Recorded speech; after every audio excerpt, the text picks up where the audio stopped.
Hola muchachos y muchachos, de nuevo aquí en el blog del Infinito Literario. Esta vez quiero hablarles respecto a una figura a la cual le profeso personalmente una admiración extraordinaria y un amor pues enorme. Esa figura literaria me parece una de las más revolucionarias, y no es que la más de todas entre la historia de la literatura, puesto que su pensamiento no solo permeó en el arte literario propiamente, sino también en el mundo real, en el mundo de las ideas y de cómo concebimos el mundo y a los otros.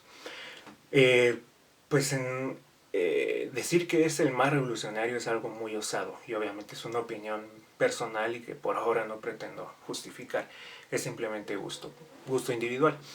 Eh, Puesto que en la literatura tenemos infinidad de nombres sobresalientes como Lope de Vega, Virginia Woolf, William Faulkner, de quien ya he hablado un poco, pues hay un montón, pero este personaje en especial es el que más me ha influido. De hecho, gracias a él, a una de sus novelas, fue que yo le agarré pasión absoluta a la literatura.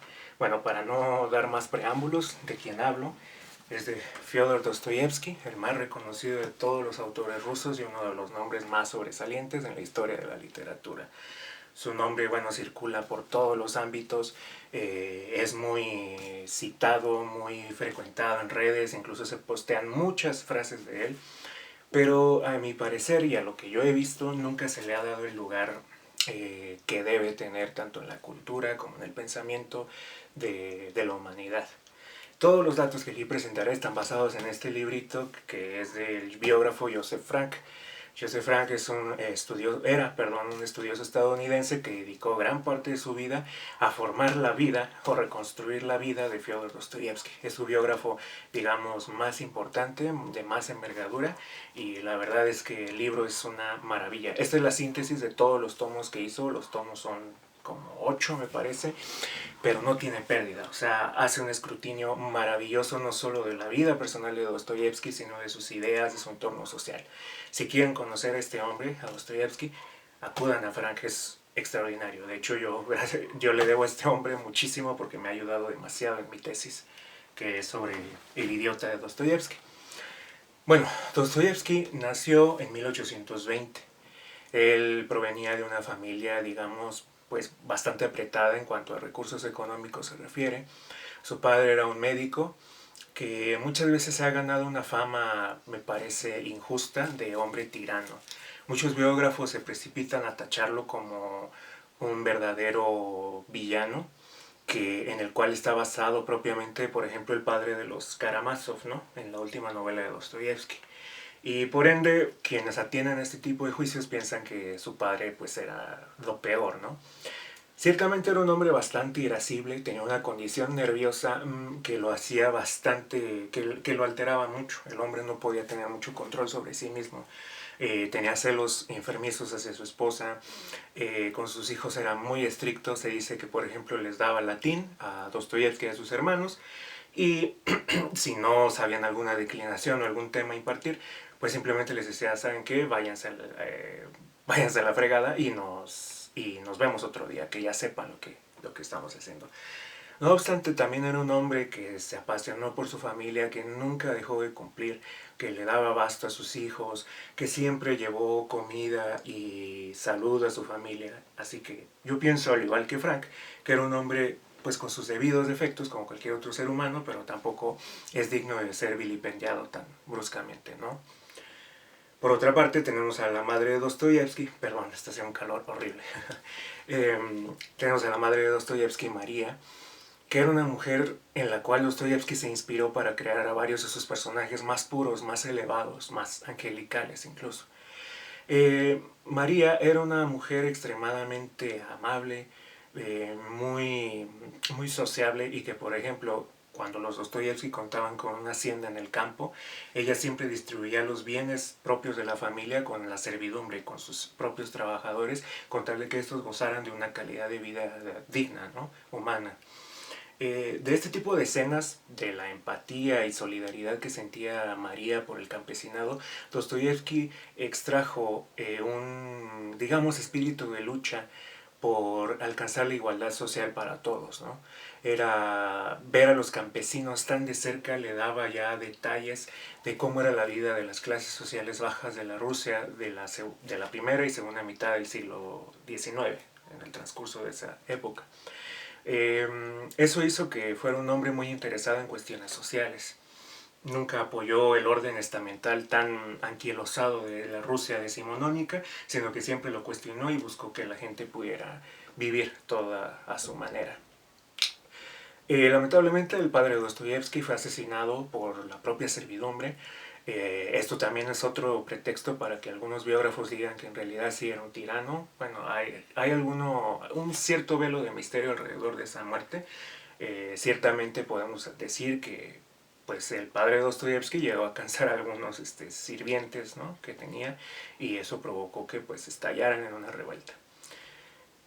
Bueno, eso ya fue después. Antes, el Dostoyevsky padre mandó a sus hijos a la academia militar para que ya sea que siguieran sus pasos o se formaran como ingenieros militares. Dostoyevsky recuerda pues esta etapa de su vida como muy penosa, no le parecía como muy interesante ninguna de esa vida. Para esto él tenía una formación religiosa extremadamente bien fundada desde pequeño. Él encontró en Dios siempre las respuestas para todo. Es uno de esos creyentes que son extraordinarios porque fundamentan de la manera más, digamos, racional y maravillosa todos sus fundamentos en cuanto a Dios y en cuanto a su relación con el mundo. Por ejemplo, el libro de Job fungió como un, digamos, eje interpretativo para Dostoyevsky, para poder entender la relación que Dios tenía con el mundo y con su creación. Ante la clásica pregunta de por qué Dios deja que el mundo se suma en sufrimiento, si Él es todopoderoso, Dostoyevsky habría de responder luego, fundamentado en el libro de Job y otras fuentes tanto bíblicas como literarias. Era también un nacido lector de Anne Radcliffe, una autora muy prominente del siglo entre XVIII y XIX. Escribió novelas de terror muy buenas. También admiraba profusamente a George Sand, a Nikolai Gogol, otra lumbrera rusa de la época más o menos. En fin, era un hombre con digamos, un bagaje literario, artístico y cultural bastante amplio. Era un hombre bastante dedicado a las artes, era muy estudioso, sabía francés, alemán, entre otras lenguas, y pues su vida tuvo unos matices bastante funestos, como vamos a ver, y pese a todo se conservó sumamente ecuánime ante las circunstancias. Era un hombre de una fuerza espiritual que creo yo no he conocido en mi vida más que en Jesucristo, y no lo pondero porque, bueno, yo soy creyente, Jesucristo obviamente pues es mi Dios, es para mí un nivel superior, pero Dostoyevsky, digamos, como ser humano, pues me parece admirable a más no poder por su interés espiritual. Bueno, ya para entrar propiamente en su carrera literaria, él empieza a sus 24 años, o 23, no recuerdo, empieza a escribir su primera novela que se llama Buenas Gentes. Buenas Gentes es el retrato de la miseria de las clases bajas, de cómo un hombre se enamora de una chica y al final este amor se ve pues destrozado porque la chica tiene que casarse con un tirano aristócrata por cuestiones de relación social, de poder salir de la pobreza en la que se encuentra. Les digo la trama principal no para spoilearlos, sino para que sepan más o menos de qué va. La novela dejó apabullados a sus colegas y a los círculos artísticos en general. La presentaron inmediatamente a Belinsky, que era uno de los más grandes, digamos, portavoces artísticos y filosóficos de la Rusia decimonónica. Este crítico literario quedó pasmado ante la novela y dijo, bueno, Dostoyevsky es nuestro nuevo Gogol, ¿no? Que Gogol había sido la anterior promesa literaria. Bueno, Dostoyevsky en ese momento se granjeó tanto aliados como enemigos que le durarían toda la vida. Uno de ellos, los de los más conocidos, es Iván Turgenev, otro novelista fascinante y también con una ideología muy vanguardista. Bueno, pues este escritor, Turgenev, pertenecía a un círculo literario muy snob, muy acá. Entonces, ellos empezaron a hacer escarnio de Dostoyevsky por su personalidad. Era un chico sumamente tímido, muy serio, muy callado. Entonces empezaron a hacerle críticas muy fuertes respecto a sí mismo y a su obra, ¿no? Muchos pues eran por envidia, otros por pues simplemente porque no les gustó la obra. Y Dostoyevsky en ese momento se cimentó más en su personalidad y supo ya cómo defenderse, ya que siempre fue un muchacho, como dije, muy timorato. Tras este éxito, esto es lo importante de Dostoyevsky, bastante interesante. Todos piensan, por ejemplo, que la carrera de un escritor pues es llana, ¿no? Y sigue un camino fastuoso donde ya todo es gloria y honores, ¿no? De hecho, podemos decir que Dostoyevsky la única gloria que conoció en su juventud fue buenas gentes, y eso medianamente, ya que también, como dije, tuvo muchos detractores. Luego publica otras novelas como El Doble, eh, no recuerdo, Nateshka, no recuerdo nunca el nombre de esa novela, perdón, un tipo Bilgur's Roman, que intentó esbozar muchas ideas, donde intentó esbozar muchas de sus ideas principales, pero nunca funcionó. Después de eso, él se separa de Belinsky, ya que este crítico literario abogaba por el socialismo utópico, y el cual cuestionaba muchas cuestiones de la religión ortodoxa presente en Rusia, con la cual Dostoyevsky simpatizaba en gran medida. Entonces Dostoyevsky pues, se rehusó a seguir trabajando con él, se desligaron artísticamente, y Dostoyevsky empezó a ir por caminos bastante sinuosos e inciertos. Finalmente llegamos a una de las etapas más cruciales de Dostoyevsky, que es su casi ejecución en la fortaleza de Pedro y Pablo. ¿Qué sucedió? ¿Por qué se le acusó? Él se inmiscuyó con un grupo, el Círculo de Petrashevsky, que tenían ideas bastante revolucionarias en cuanto a alzarse en contra del régimen zarista.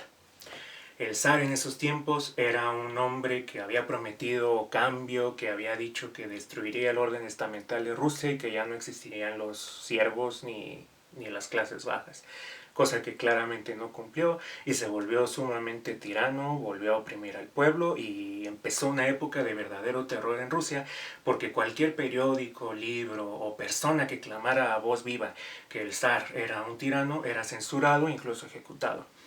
Pues Dostoyevsky se inmiscuyó con estos muchachos y lo encontraron, el gobierno los interceptó, y en un principio se dijo que iban a permanecer encerrados durante mucho tiempo, pero luego se decidió que fueran ejecutados.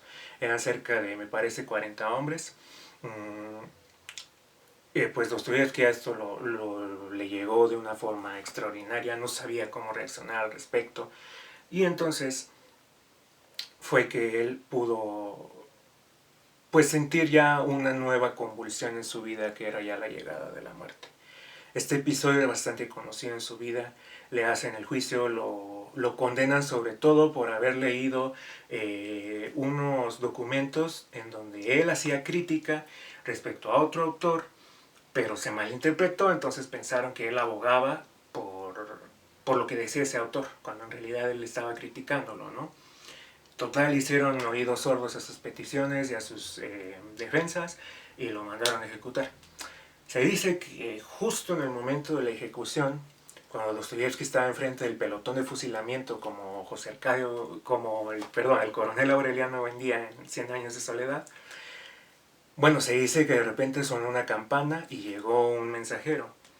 Dostoyevsky en ese momento, como había sido instruido en el colegio militar, sabía lo que significaba eso, sabía que eso significaba el perdón. Entonces, verdaderamente, justo en ese momento el zar había dicho que se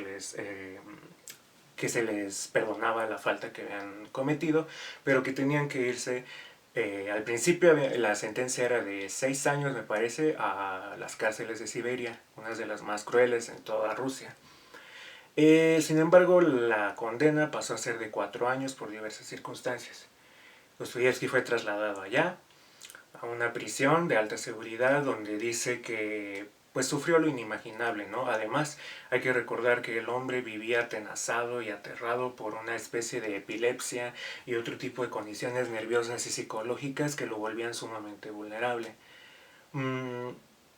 Finalmente, pues él llega allá, dice que el ambiente era extremadamente hostil y no solo por, o no tanto por los prisioneros en sí, sino por los guardias que eran sumamente inhumanos con los que estaban ahí, ¿no? Sin embargo, también esta etapa despertó en él la absoluta convicción en la fe de Cristo, porque él dice que en las Navidades, en esa prisión, los presos llegaban a ciertos lugares de recreación que les permitían dentro de la prisión y entonaban cánticos cristianos o religiosos, oraban y otras cosas. Entonces Dostoyevsky dice que en ese momento él sentía como una especie de aura espiritual enorme en medio de él y, y los hombres de esa prisión tan temibles, tan sombríos, se transformaban en criaturas amables, llenas de luz. Eso fue lo que permitió a Dostoyevsky sobrevivir. En la prisión escribió algunas pequeñas novelas de menor importancia y tras cumplir su condena regresa propiamente a Moscú y empieza ya la que sería su mayor etapa como escritor. Es muy curioso que después de haber padecido una auténtica pesadilla en carne viva en las prisiones, él llegue con un interés espiritual sobresaliente y lejos de colapsar, se entregue más bien a crear novelas de un corte y una calidad insuperables, ¿no? Hasta el día de hoy para muchos. Bueno, de ahí él empieza a escribir toneladas de trabajos que marcarían para siempre la historia de la literatura. Uno de los más sobresalientes obviamente es Crimen y Castigo, que es su novela más conocida, una obra maestra en cuestión de técnica narrativa que nos habla acerca de Raskolnikov, un joven que acusado por las situaciones económicas y por la marginación social a la que se enfrenta, decide probarse a sí mismo ser lo que él llama un ser extraordinario. ¿Qué es eso? Aquel que como Napoleón, como otras figuras emblemáticas, logran trascender las directrices morales en que está montada la sociedad con tal de cumplir un fin último para la humanidad. No importa a qué costa, no importa ni a qué precio, ni a qué nada. Entonces él decide cometer un crimen que lo único que le enseña es que su supuesta revolución no era sino una falacia, y lo único que provocó fue el derramamiento de sangre inocente incluso. Esto es uno de los postulados más importantes de Dostoyevsky.